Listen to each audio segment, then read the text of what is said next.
أعوذ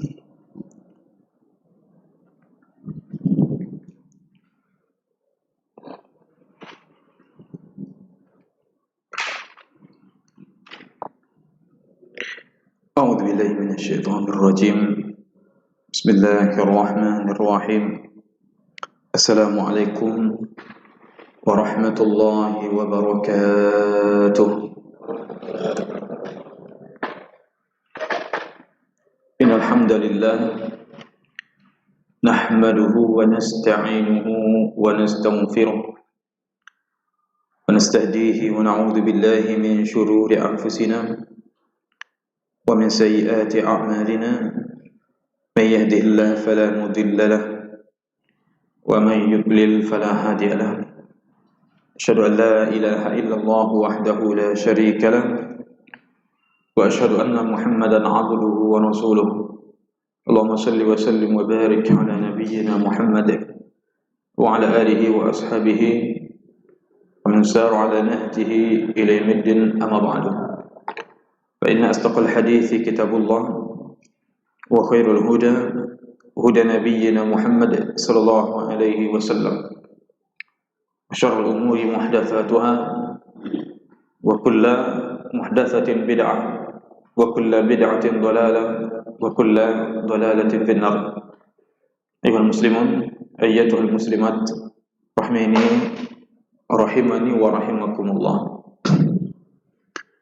Alhamdulillah, kita bersyukur kepada Allah Subhanahu wa taala pada detik ini.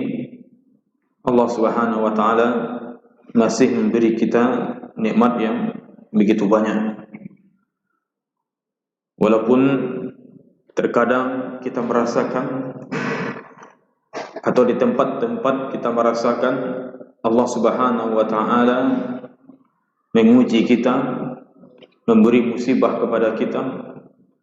Ketahuilah, tidak ada musibah yang Allah ujikan kepada kita, keburukan yang dilihat oleh atau dinilai oleh pandangan mata kita, semuanya adalah karena kebaikan kita sendiri. Allah Subhanahu wa taala sayang kepada kita ketika Allah Subhanahu wa taala memberi ujian-ujian tersebut kepada kita. Innallaha idza ahabba qauman ibtalahum. Sesungguhnya Allah Subhanahu wa taala apabila cinta kepada suatu kaum, Allah Subhanahu wa taala akan mengujinya. Maka jangan sampai ujian-ujian yang menimpa kita, perkara-perkara yang tidak kita senangi, kita anggap Allah Subhanahu wa taala tidak memberi sempurna kepada kita, atau pemberiannya tidak sempurna kepada kita, karena kita tidak tahu buruk di mata kita, dan Allah Subhanahu wa taala Maha tahu bahwa itu adalah kebaikan untuk kita, walaupun tidak di saat sekarang ini, mungkin pada masa-masa yang akan datang. Allah Subhanahu wa taala ingin menyelamatkan kita dengan caranya agar kita tidak terjatuh pada waktu-waktu yang seperti sekarat misalkan. Maka kita mohon kepada Allah Subhanahu wa taala selalu diistiqomahkan di atas agamanya, dan selalu bersyukur kepadanya, dan selalu bertaubat kepada Allah Subhanahu wa taala dari dosa-dosa kita. Kemudian kita mengucapkan salawat dan salam buat Nabi kita yang mulia, Nabi Muhammad sallallahu alaihi wasallam. Allahumma salli wa sallim wa barik ala nabiyyina Muhammad wa ala alihi wa ashabihi wa man sara ala nahjihi ila yaumiddin. Amma ba'du. Kaum muslimin, kaum muslimat, pada bulan yang lalu kita membahas tentang syarat la ilaha illallah, dan kita terputus pada sebahagian syarat, dan langkah baiknya kita ulang sedikit. Kaum muslimin, kaum muslimat yang dimuliakan Allah Subhanahu wa taala, suatu kali seseorang berkata kepada Hasan Al-Basri rahimahullahu taala, katanya, inna nasan yaquluna, sesungguhnya manusia mengatakan, man qala la ilaha illallah dakhala jannah, siapa yang mengucapkan la ilaha illallah maka dia akan masuk surga. Faqala, lalu Hasan Al-Basri rahimahullah ta'ala menyatakan, man qala la ilaha illallah, siapa yang mengucapkan la ilaha illallah, fa'adda haqqaha, lalu ya, dia menunaikan hak kalimat tersebut, wa fardhaha, dan kewajibannya, dakhalal jannah, maka dia akan masuk surga.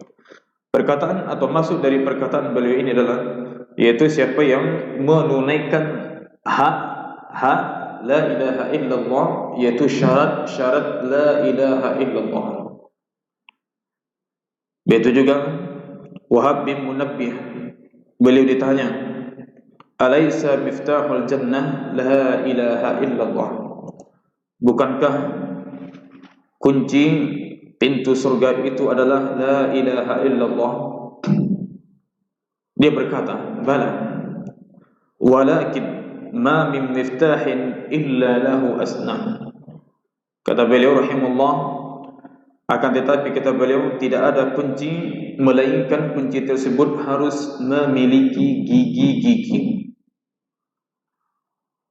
Fa in ataita bimiftahin lahu asnan futiha laka, apabila kamu datang membawa kunci yang memiliki gigi-gigi tersebut, maka akan dibukakan untukmu. Maksudnya, kamu akan bisa masuk surga apabila kamu membawa kunci dan kunci tersebut memiliki gigi-gigi, yaitu syarat la ilaha illallah.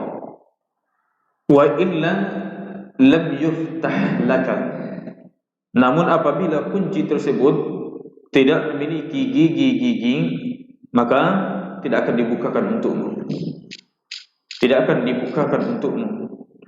Yushiru bil asnani ila syuruti la ilaha illallah, al-wajib iltizamuha ala kulli mukallaf.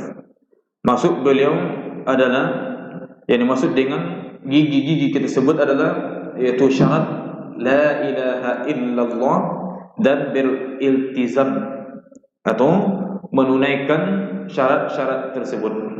Itulah syarat yang sebelumnya kita sudah membahasnya. Kalau tidak salah, kita sudah masuk kepada poin 4 atau 5.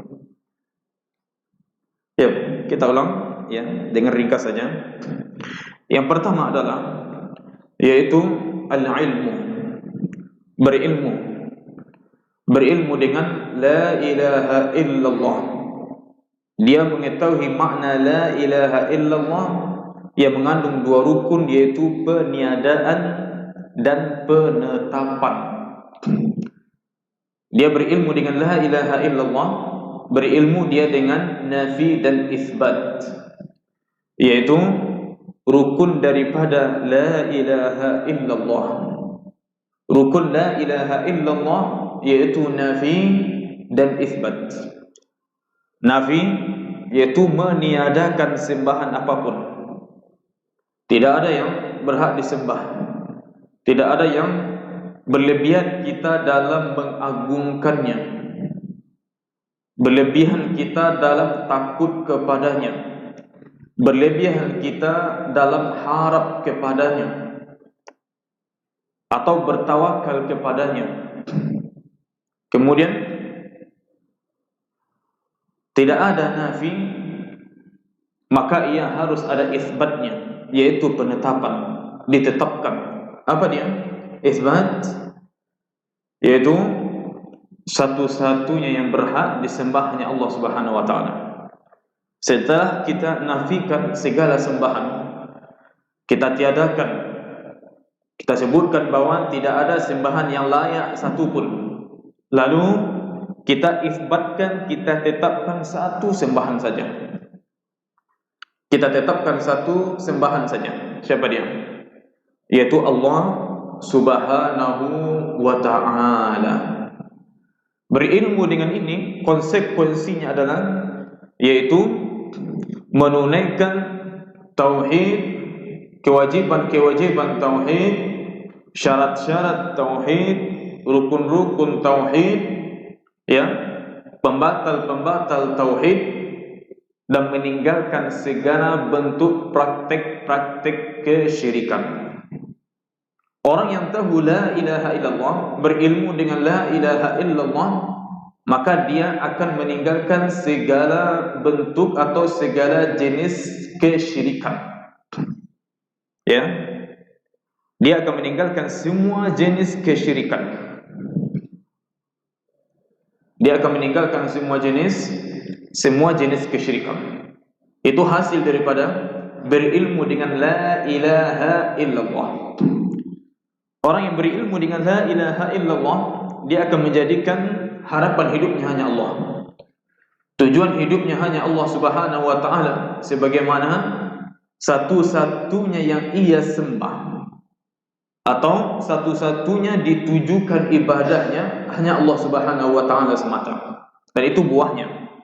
Maka penting kita berilmu la ilaha illallah, mengetahui hakikat daripada la ilaha illallah, mengetahui konsekuensi daripada la ilaha illallah.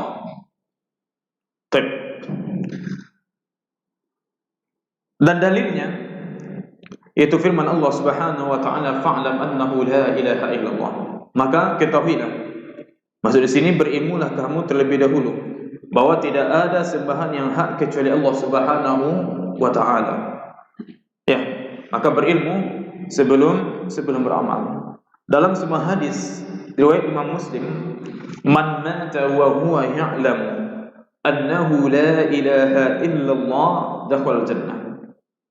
Siapa yang meninggal kemudian dia mengetahui bahwa tidak ada sembahan yang hak kecuali Allah, maka dia akan masuk surga.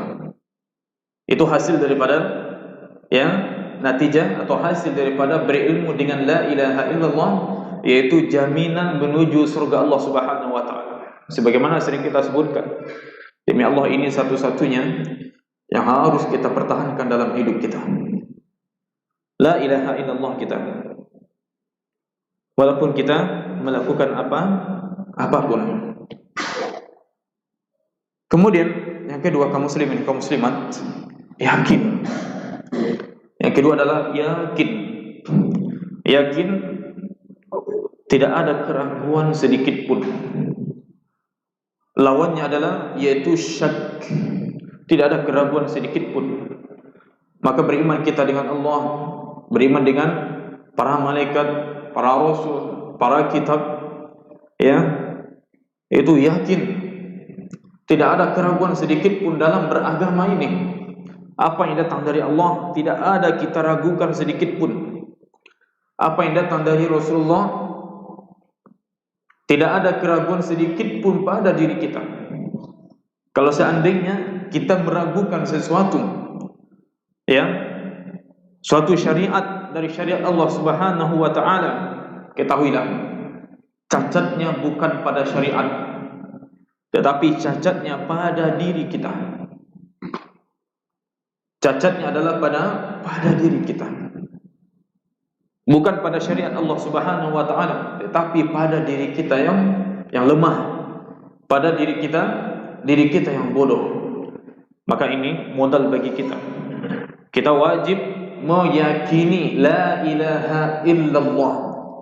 Meyakini la ilaha illallah, yaitu yakin yang menghilangkan segala bentuk keraguan.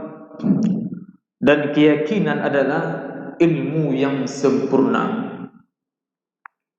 Kata Allah Subhanahu wa ta'ala dalam surat Al-Hujurat ayat 15, innamal mu'minuna alladhina amanu billahi wa rasulihi thumma lam yartabu. Sesungguhnya orang-orang yang beriman atau yang benar-benar beriman itu yaitu mereka yang beriman kepada Allah dan Rasulnya, kemudian mereka tidak ragu. Beriman kepada Allah Subhanahu wa ta'ala dan dia tidak ragu. Ya, Tidak ada lagi keraguan sedikit pun. Dan itulah ilmu yang pasti. Jangan pernah kita keragui baik rububiyah Allah Subhanahu wa taala, apalagi uluhiyah Allah Subhanahu wa taala. Begitu juga dengan nama-nama dan sifat-sifat Allah Subhanahu wa taala. Dan penerapannya juga yaitu pada syariat, terutama pada kitab Allah Al-Quran. Maka di awal Al-Quran Allah menyebutkan dalam awal Baqarah, "Dzalikal kitabu la raiba fih." Apabila masih ada keraguan pada diri kita terhadap Al-Quran, sudah, kita belum sempurna keimanan kita, dan bahkan na'udzubillah tidak beriman sama sekali. Waliyadzubillah. Maka ini harus terus kita latih. Dengan apa? Dengan benar-benar menerima syariat ini dengan lapang dada. Apa yang datang dari Allah, apa yang datang dari Rasulullah, walaupun bertentangan dengan hawa nafsu kita, kita wajib mempercayainya dan kita wajib menerimanya. Dalam hadis riwayat Imam Muslim, kata Nabi SAW, "Asyhadu an la ilaha illallah wa anni Rasulullah." Itu mengucapkan la ilaha illallah Muhammadur Rasulullah. La yalqallahu bihi ma'abdun. Tidaklah seorang hamba bertemu dengan Allah, ya, bertemu Allah dengan berpegang teguh padanya, ghaira syakin, tanpa ada keraguan sedikit pun pada kedua kalimat ini. Karena intinya, adapun yang lain, rukun-rukun yang lain mengikut kepada la ilaha illallah dan Muhammadur Rasulullah. Dia yakin dan tidak ada keraguan sedikit pun pada keduanya, illa dakhalal jannah, melainkan dia akan masuk surga. Dia akan masuk surga. Itu balasan dari Allah Subhanahu wa taala. Kemudian dalam hadis Muslim, Nabi menyebutkan juga kepada Abu Hurairah, "Man lakita min wara'i hadzal ha'id yashhadu an la ilaha illallah mustaqinan biha qalbuhu fabashshirhu bil jannah." Siapa yang engkau temui di belakang tembok ini, kata beliau, dan dia bersaksi bahwa tidak ada ilah yang berhak disembah kecuali Allah, dan ia yakin pada hatinya, yakin tidak ada keraguan imannya dengan Allah dan imannya dengan Rasulullah SAW, maka kata Nabi kepada Abu Hurairah, berilah kabar gembira kepadanya bahwa dia akan masuk surga. Dia akan masuk surga. Subhanallah, itu ganjarannya. Maka keilmuan, penting keilmuan kita. Kemudian yang kedua, keyakinan. Keyakinan adalah hasil daripada ilmu, ya, atau menghasilkan ilmu yang bermanfaat. Kemudian yang ketiga, ikhlas. Tidak ada tujuan apapun kecuali Allah Subhanahu wa taala. Ya. Dan itu juga, ya, menghilangkan segala bentuk-bentuk atau, ya, kotoran-kotoran kesyirikan, riya, ya, kotoran-kotoran perbuatan kesyirikan dan riya. Keikhlasan tersebut mengangkat dan menghilangkan kesyirikan dan riya. Ini sebagaimana firman Allah, "Wa ma umiru illa liya'budullaha mukhlishina lahuddin." Tidak ada mereka diperintahkan kecuali agar mereka beribadah kepada Allah dan mengikhlaskan agama hanya kepadanya. Dalam hadis riwayat Bukhari, Nabi berkata, ketika Nabi ditanya oleh Abu Hurairah, "Man as'adun nasi bi syafa'atika yaumil qiyamah?" Siapa mereka yang nanti beruntung mendapatkan syafaat engkau kelak di akhirat? Lalu kata Nabi sallallahu alaihi wasallam, "As'adun nasi bi syafa'ati yaumil qiyamah orang yang paling bahagia mendapat syafaatku pada hari kiamat, yaitu orang yang mengucapkan la ilaha illallah ikhlas dari hatinya. Ikhlas dari hatinya. Ya, maka kita juga sering sebutkan, kita harus benar-benar sering melatih keikhlasan kita, terkhusus pada tauhid kita dan umumnya pada semua syariat Allah Subhanahu wa taala. Jangan berbuat, jangan beribadah melainkan karena Allah Subhanahu wa taala. Kaum muslimin, kaum muslimat, rahimani wa rahimakumullah. Itu yang ketiga. Kemudian yang keempat, yaitu jujur, as-sidqu. Ya, lawannya adalah bohong atau dusta.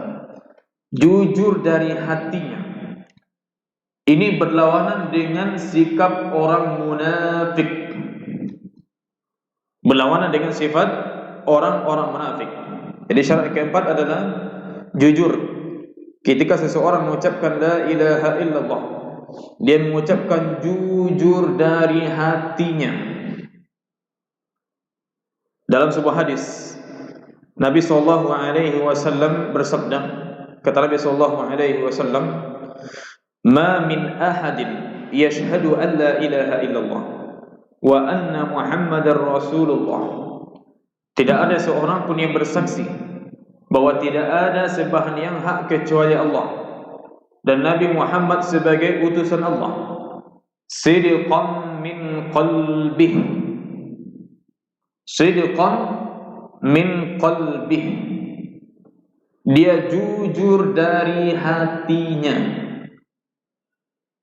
jujur dari hatinya. Apa ganjarannya? Illa harramallahu alaihi 'alan nar, melainkan ya Allah akan haramkan baginya neraka. Jujur dia, tidak ada polesan-polesan kebohongan sedikit pun pada ucapan la ilaha illallahnya. Ada pada penerapannya, benar-benar jujur. Dan lawannya adalah dusta. Dalam hadis ini, ya, Nabi mensyaratkan ketika mengucapkan kalimat ini, Nabi SAW mensyaratkan kejujuran dalam mengucapkan kalimat ini. Kejujuran yaitu ketika seseorang mengucapkan dengan lisannya sesuai dengan apa yang ada di dalam hatinya. Jujur itu apa yang diucapkan lisan sesuai dengan yang di hati. Ketika seseorang hatinya berbeda, ya, yang diucapkan dengan lisannya dan berbeda pada yang ada di hatinya, maka apa? Maka dia adalah dusta. Maka dia adalah dusta. Sebagaimana seorang anak, ya, dia merengek-rengek meminta sesuatu kepada bapaknya atau mendesak bapaknya atau ibunya, lalu dia janjikan sesuatu dengan lisannya, padahal padahal hatinya, ya, tidak ada tekad untuk memberikan sesuatu tersebut. Maka apa? Ini juga disebutkan oleh Nabi, maka dia adalah berbohong terhadap anaknya.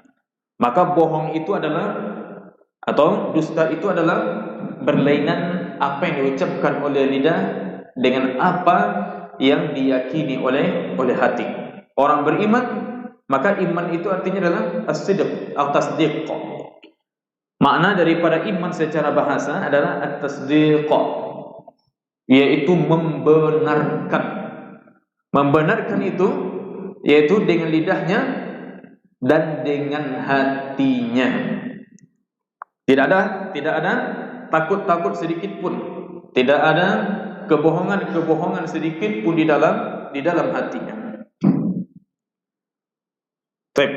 Adapun jika dia mengucapkan sekedar dengan lisannya dan tidak meyakini dengan hatinya, maka dia adalah munafik. Apalagi tentang la ilaha illallah. Betapa banyak orang yang zaman sekarang di depan manusia dia membaca la ilaha illallah, tetapi di dalamnya bagaimana? Dia kufur kepada Allah Subhanahu wa taala, dan Allah Maha tahu dengan yang demikian. Nah, sebagaimana atau Allah Subhanahu wa taala berfirman, "Idza ja'akal munafiquna qalu nashhadu innaka la rasulullah."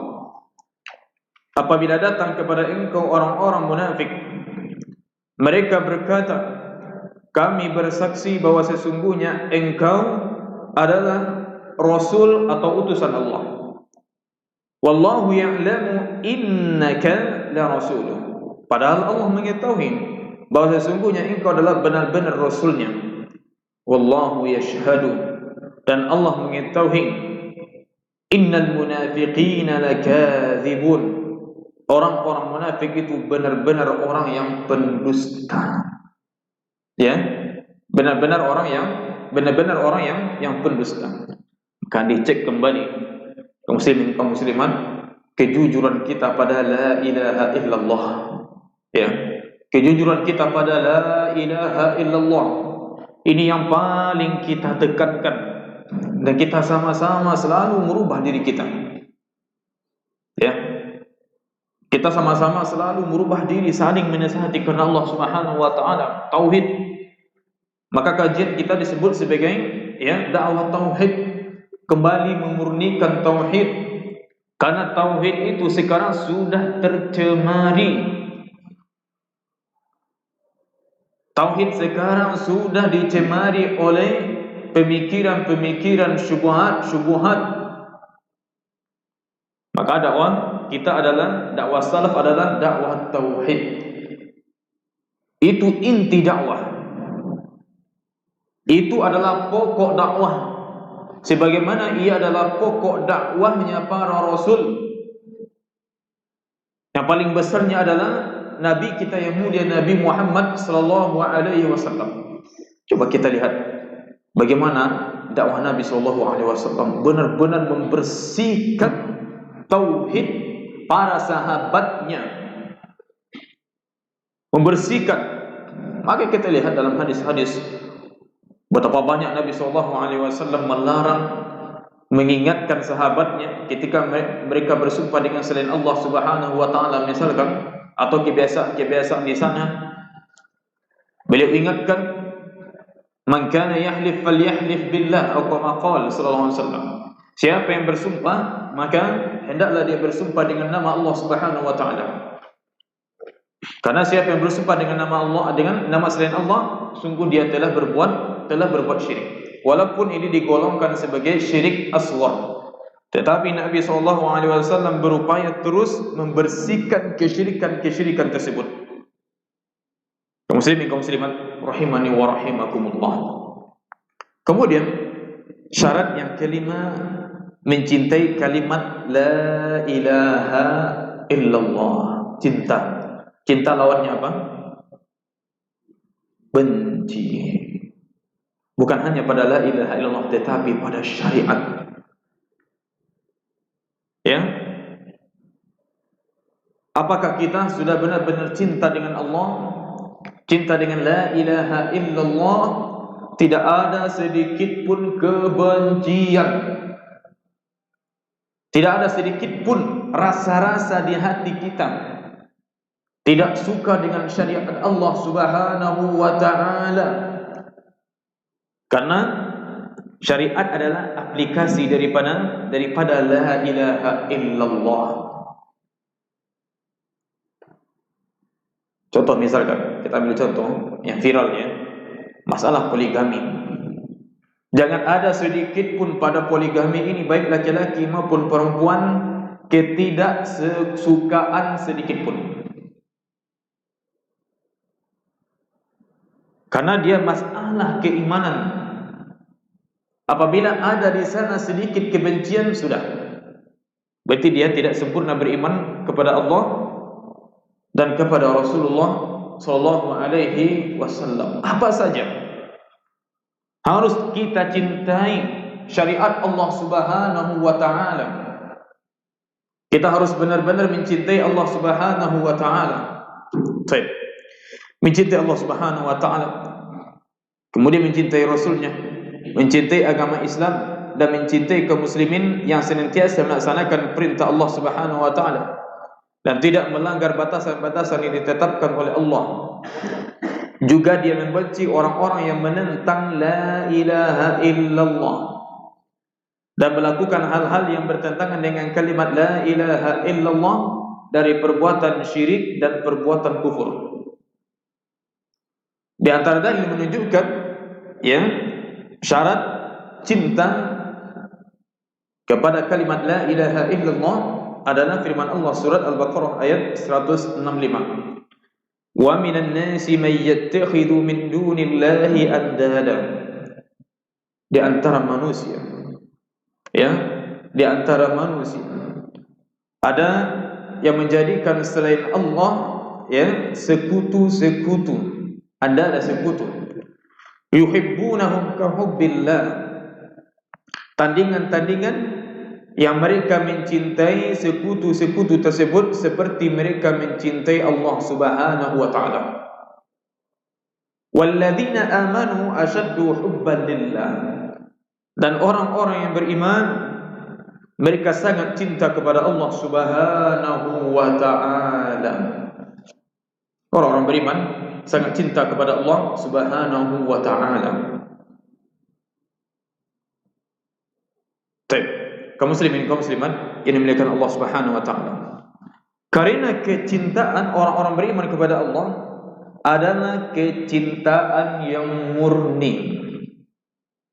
Adalah kecintaan yang murni. Sedangkan kecintaan orang-orang musyrikin kepada Allah adalah kecintaan yang ia samakan ya selain Allah Subhanahu wa taala dengan Allah. Maka orang-orang musyrik pada hari kiamat ketika masuk neraka mereka mengatakan, Tallahi inna kunna la fi dhalalim mubin. Demi Allah, sesungguhnya dahulu kami termasuk orang-orang yang berada dalam kesesatan yang nyata. Idh nusawwikum bi rabbil alamin. Karena kami menyamakan kalian dengan Rabb semesta alam. Maka posisi tertinggi dalam cinta adalah Allah Subhanahu wa taala. Adapun yang lainnya apa? Yang lainnya termasuk Rasulullah sallallahu alaihi wasallam adalah cinta karena Allah. Dan Syekh Utsaimin menyebutkan dalam syarah usul salasah beliau, cinta kepada Allah adalah asal cinta atau sumber cinta. Adapun yang lainnya adalah harus dilakukan karena Allah Subhanahu wa taala. Maka kata beliau, kamu dapati ada manusia yang berlebihan cinta kepada Nabi sallallahu alaihi wasallam. Ketika disebut nama Nabi sallallahu alaihi wasallam, mereka sangat rindu. Ya, bersangatan rindunya kepada Nabi. Meleleh air matanya. Haru, sedih dia. Tetapi ketika disebut nama Allah Subhanahu wa taala, maka lewat begitu saja tidak ada rasa cinta, ya. Tidak ada rasa sedikit pun. Subhanallah. Kaum muslimin, kaum muslimat yang dimuliakan Allah Subhanahu wa taala, ini yang juga harus kita latih, kecintaan kepada Allah Subhanahu wa taala. Cinta adalah yaitu kecenderungan hati. Kecenderungan hati kepada orang yang dicintai. Dan identiknya ketika kita mencintai sesuatu, maka kita akan berkorban atau mendahulukan kepentingannya. Cinta kita kepada Allah Subhanahu wa taala, maka apa? Kita wajib mendahulukan kepentingan Allah Subhanahu wa taala. Ini bentuk daripada aplikasi cinta kepada Allah Subhanahu wa taala. Nah, cinta kepada Rasulullah sallallahu alaihi wasallam, cinta kepada syariat Allah Subhanahu wa taala. Maka dalam sebuah hadis Nabi memberikan kabar gembira kepada orang yang benar-benar cinta kepada Allah dan Rasulnya, kepada agamanya. Kata Nabi sallallahu alaihi wasallam, "Thalathun man kunna fihi wajada halawatal iman."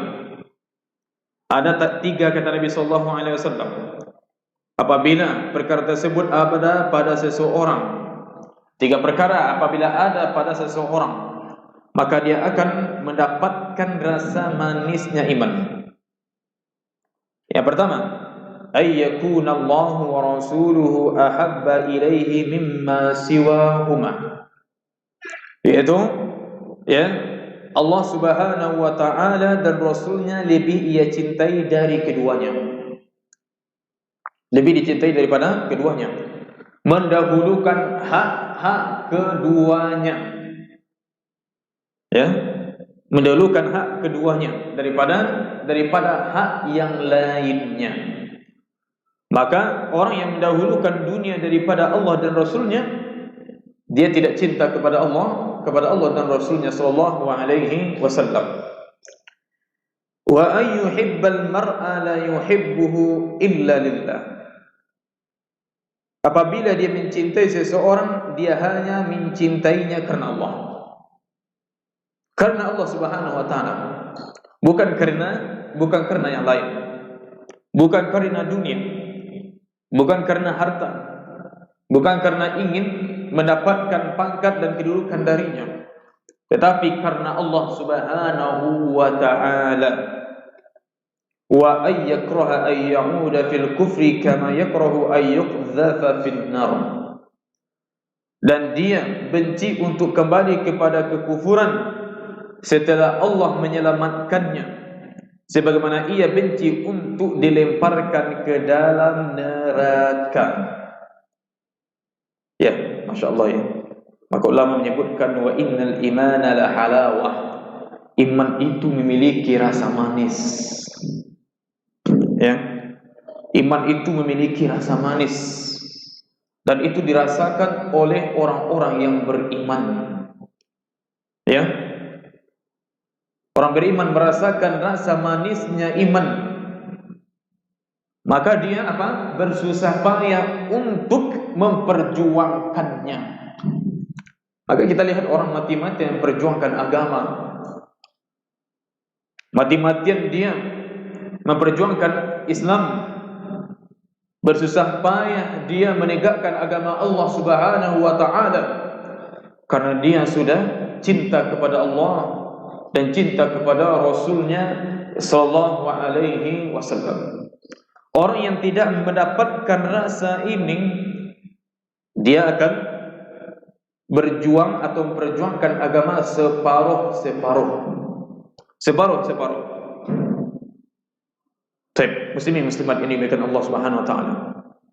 Kemudian yang keenam. Yang keenam adalah tunduk, ya. Khudu', yaitu tunduk, berserah diri, patuh terhadap perintah-perintah Allah Subhanahu wa taala. Al-inqiyad, tunduk dan patuh kepada perintah Allah Subhanahu wa taala. Karena la ilaha illallah adalah seorang hamba menyerahkan dirinya kepada Allah, tunduk terhadap syariatnya, taat terhadap perintah-perintah Allah Subhanahu wa taala. Dalam surah Luqman Allah berfirman, "Wa may yuslim wajhahu ila Allah wa huwa muhsin faqad istamsaka bil urwatil wuthqa."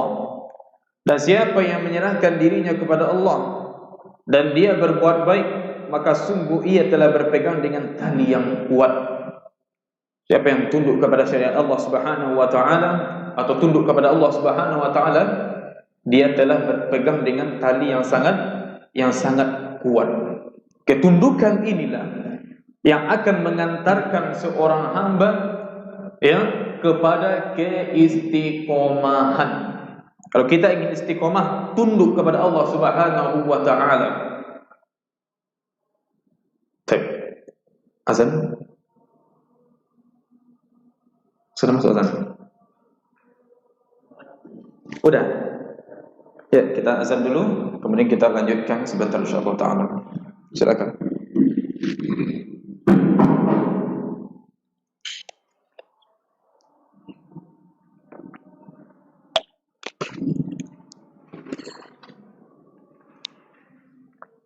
Allahu Akbar, Allahu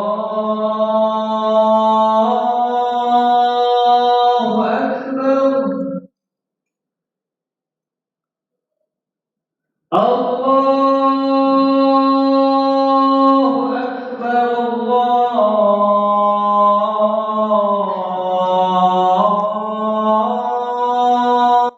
Akbar.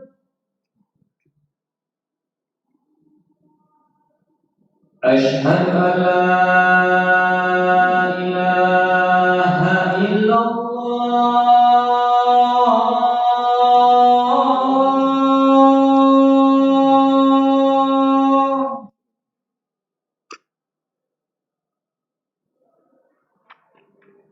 Asyhadu an la ilaha illallah.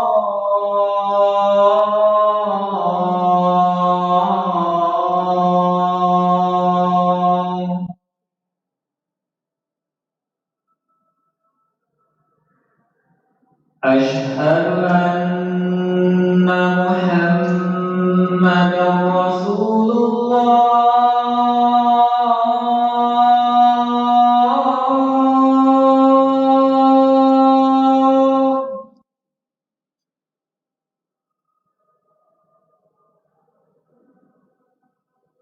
Asyhadu anna Muhammadar Rasulullah.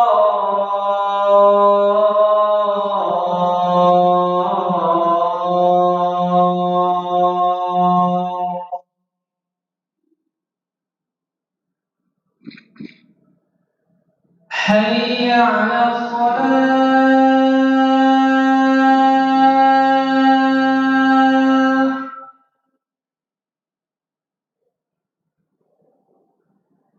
Hayya 'alas shalah.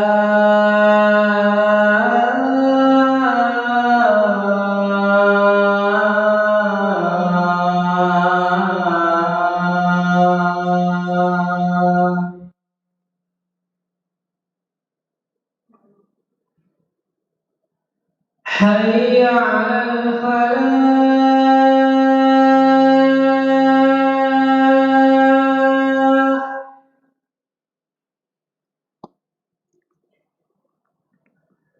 Hayya 'alal falah.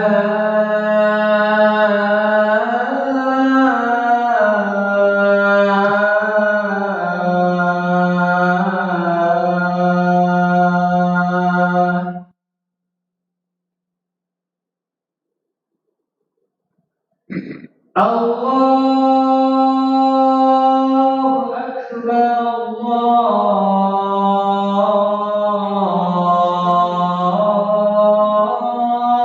Allahu Akbar. Nah, La ilaha illallah.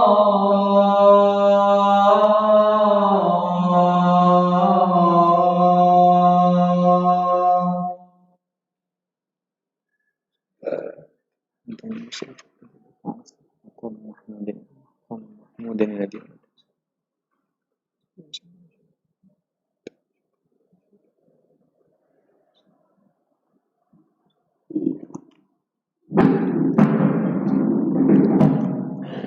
Alhamdulillah wassalatu ala Rasulillah sallallahu alaihi wasallam. Kita lanjutkan sebentar.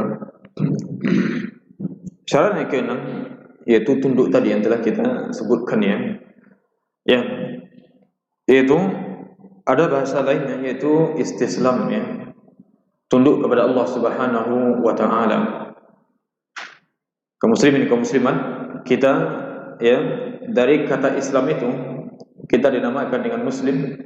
Dari kata Islam makna adalah istislam, yaitu berserah kepada Allah Subhanahu wa taala dan tunduk kepada Allah Subhanahu wa taala. Hanya satu-satunya yang berhak kita tunduk kepadanya yaitu Allah Subhanahu wa taala.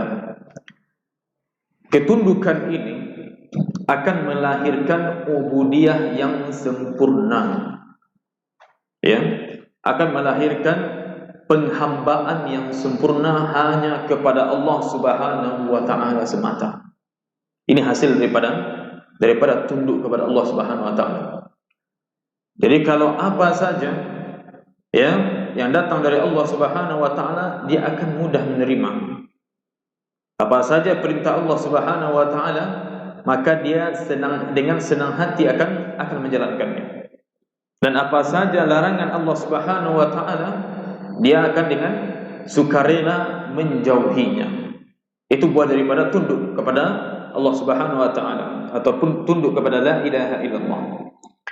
Syarat yang ketujuh, menerima la ilaha illallah, al-qabul, yaitu menerima kandungan dari kalimat ini, dari tauhid kepada Allah Subhanahu wa taala dan keikhlasan seluruh ibadah hanya kepada Allah Subhanahu wa taala. Ya. Allah Subhanahu wa taala berfirman dalam surah Saffat ayat 36. Innahum kanu idza qila lahum la ilaha illallah yastakbirun. Firman Allah tentang keadaan orang-orang musyrikin, ya. Wa yaquluna a inna latariku alihatina li sya'irin majnun. Sesungguhnya mereka dulu apabila dikatakan kepada mereka la ilaha illallah, tiada Rabb yang berhak disembah melainkan Allah. Ya, tidak ada ilah yang berhak disembah kecuali Allah. Mereka menyombongkan diri dan mereka berkata, apakah kami harus meninggalkan sembahan-sembahan kami karena seorang penyair yang gila? Dia tidak mau menerima. Dia tidak mau menerima la ilaha illallah. Sehingga Allah menyebutkan keadaan mereka, bahawa mereka apabila dikatakan la ilaha illallah, mereka enggan untuk menerima kalimat ini. Tidak menerima kandungan dari la ilaha illallah.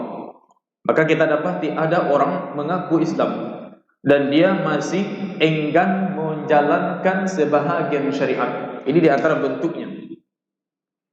Di antara bentuknya. Maka sangat penting, ya, memahami dan menerapkan syarat-syarat la ilaha illallah dalam kehidupan kita. Kemudian ada syarat yang ke-8, yaitu mengingkari sembahan selain Allah Subhanahu wa taala. Yaitu mengingkari semua yang disembah selain Allah Subhanahu wa taala.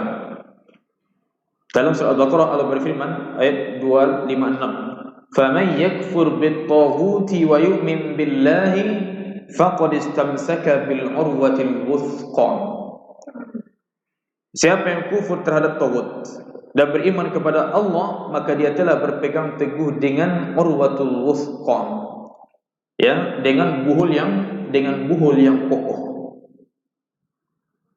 Kufur dia, ya, sembahan selain Allah Subhanahu wa taala. Dan itulah tujuan daripada kehidupan kita. Kaum muslimin kaum muslimat rahimani wa rahimakumullah. Dalam hadis Muslim, Nabi berkata, "Man qala la ilaha illallah wa kafara bima ya'budu min dunillah, haruma maluhu wa damuhu."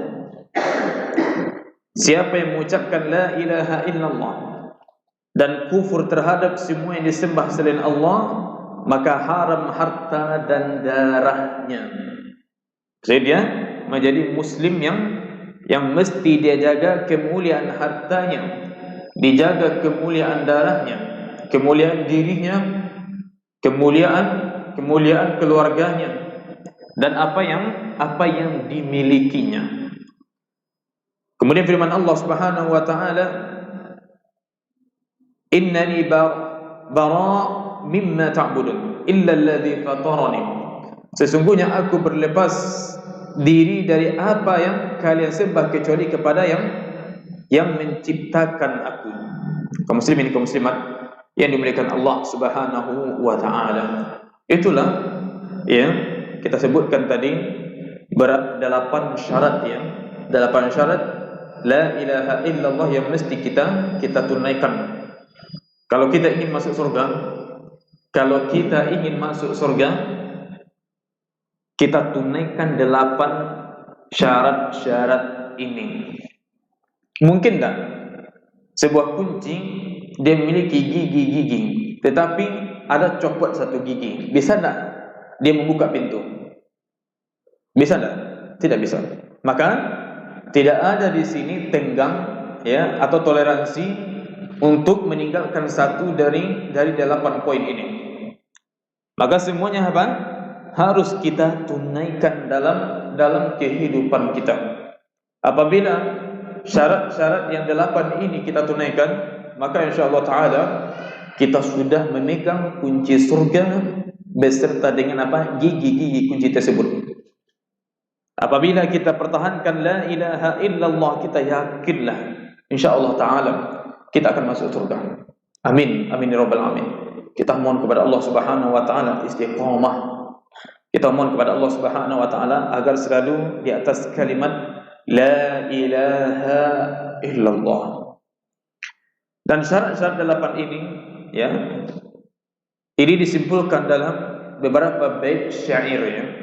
Kalau bisa dihafal ini sangat bagus sekali. Ilmun yaqinun, ilmu kemudian yakin, wa ikhlasun dan ikhlas, wa sidquka dan jujur, ma'a mahabbatin disertai dengan cinta atau kecintaan, wa qiyadi dan tunduk, wal qabuli laha dan menerimanya, wa zida thaminahal kufran dan tambahlah yang ke-8-nya al-kufran minka bima siwal ilah min al-asya' qad uliha. Ditambahkan perkara yang ke-8, yaitu keingkaranmu terhadap semua yang disembah selain Allah Subhanahu wa ta'ala. Jadi sempurna 8, yaitu 8 syarat-syarat la ilaha illallah. Pada hakikatnya dia 7. Dan ini ditambahkan satu lagi poinnya untuk lebih menekankan. Karena sebenarnya konsekuensi dari la ilaha illallah adalah yaitu kufur dengan apa? Ya, kufur dengan segala yang selain Allah, sembahan selain Allah Subhanahu wa taala. Baik, kaum muslimin muslimat ini dimuliakan Allah Subhanahu wa taala. Semoga Allah Subhanahu wa taala kurniakan kita ya tauhid kepadanya dan murni tauhid kita, dan kita terus berusahalah menjaga kemurnian tauhid kita. Amin ya rabbal alamin. Ya, kita mohon kepada Allah Subhanahu wa taala agar Allah jagakan tauhid kita. Demi Allah, hanya ini yang kita miliki. Ini yang kita harus pertahankan dalam kehidupan ini. Ini yang harus benar-benar kita jaga dalam kehidupan ini. Walaupun kita berbuat kesalahan yang lain, yang besar-besar yang lainnya, tapi ini jangan pernah ternodai. Demi Allah, ini wasiat untuk kami dan kita semuanya. Jangan pernah kita nodai la ilaha illallah kita. Ya, kalau ada dalam masalah keyakinan misalkan yang dikerabui, cepat bertanya kepada ahlul ilmi. Bertanya sebelum jatuh nanti kepada syubhat dan syubhat tersebut bisa merusak la ilaha illallah kita. Baik. Semoga Allah Subhanahu wa taala kabulkan semua apa yang kita mintakan tadi. Amin, amin ya rabbal alamin. Kita tutup dengan kafaratul majlis. Subhanakallahumma bihamdika asyhadu an la ilaha illa anta astaghfiruka wa atubu ilaik. Assalamualaikum warahmatullahi wabarakatuh.